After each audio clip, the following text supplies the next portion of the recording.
அண்டம் நீ ஜகம் நீ அணுவான உலகின் அகலம் நீ எறும்பின் இதய ஒளி நீ களிரின் துதிக்கை கனமும் நீ ஆயிரம் கை உண்டென்றால் நீ ஒரு கை தரக்கூடாதா ஈராயிரம் கண் கொண்டாய் உன் ஒரு கண் என்னை பாராதா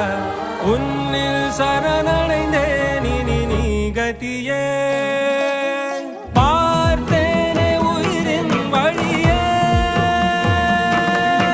யார் கண்ணும் காணா முகமே கல் என்ன